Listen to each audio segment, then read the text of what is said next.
Right, this is the setup for the stress testing of the trestle bridge. It's on a flat surface, supported on 2 bricks at either side, purely there so I can get my dial gauge underneath the bridge. Dial gauge is 1mm per full rev, so each division is 0.1 of a millimetre. I'll be adding weights at 1.7 kilograms per weight to the middle and slightly off of the middle of the bridge on the inside. It's currently fitted with millimetre scale 32mm wide pico track. So let's commence and see what load it can take. Right, this is the stress test of the single girder truss bridge.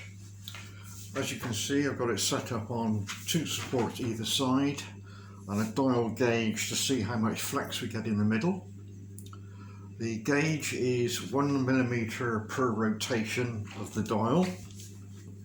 I'll just demonstrate by putting a little bit of pressure. As you can see, it returns to 0. It's got a piece of pico track laid inside of 32mm. And I'm going to start to add weights to the middle and slightly off of the middle to simulate a loco stopped halfway across. The weights I'm adding are at the rate of 1.7 kilograms per weight. So we'll start off by adding 1 to the middle. The actual weights I'm using are standard bricks weighed in at 1.7 kilograms each. So I may have to get in front each time I put it in, but I'll try my best so you can see what's happening. So that's the first one in.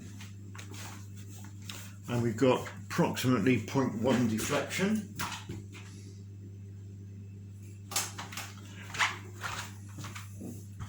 And now I add the second.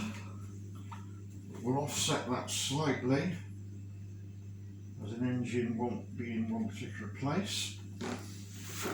So we've now got a reading of 0.15. So that's 0.15 deflection. I'll add 1 to the other side.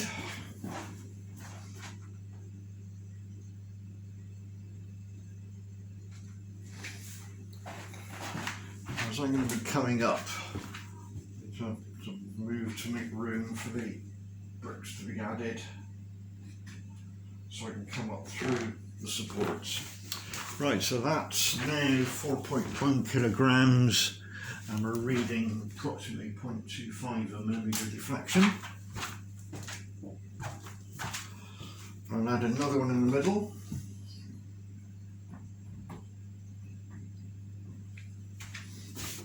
So we're now at 5.8 kilograms and we've got 0.3 deflection.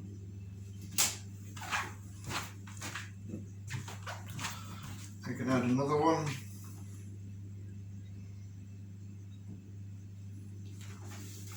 So we're now running at 1, 2, 3, 4, 5, 1, 2, 3, 4, 5. We're now running at 7.5 kilograms. And we've got 1, 2, 3.4 deflection.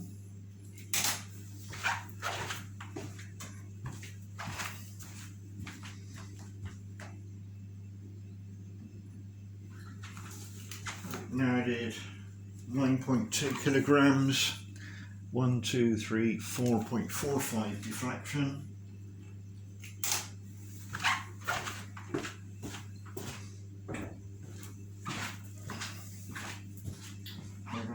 Add any more. I'll try and add 1 in the middle in a moment, but for the moment, yeah, we can add 1 in the middle on the actual cross strut at the top.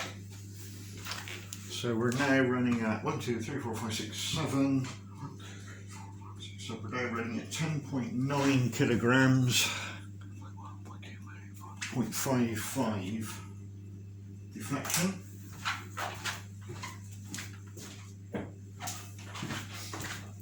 Now add another one.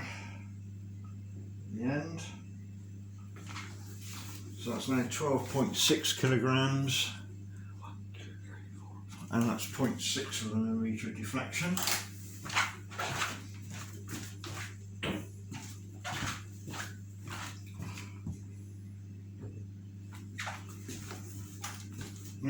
14.3 kilograms,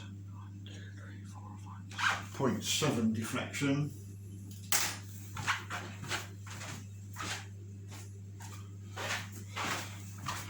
And another one in the middle. So we're now at 17 kilograms, 0.75 deflection.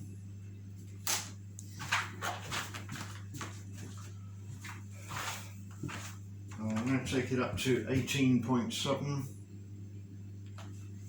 That's 18.7 kilograms.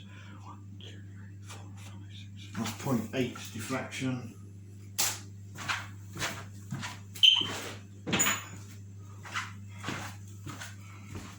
And I'll add another one. That brings it to 20.4 kilograms. And that's 0.9 deflection. I can't add any more because I've run out of bricks.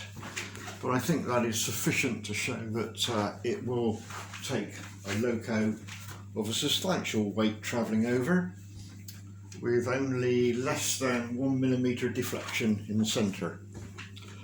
We'll now just check that it springs back to its correct position. So I'll remove the load.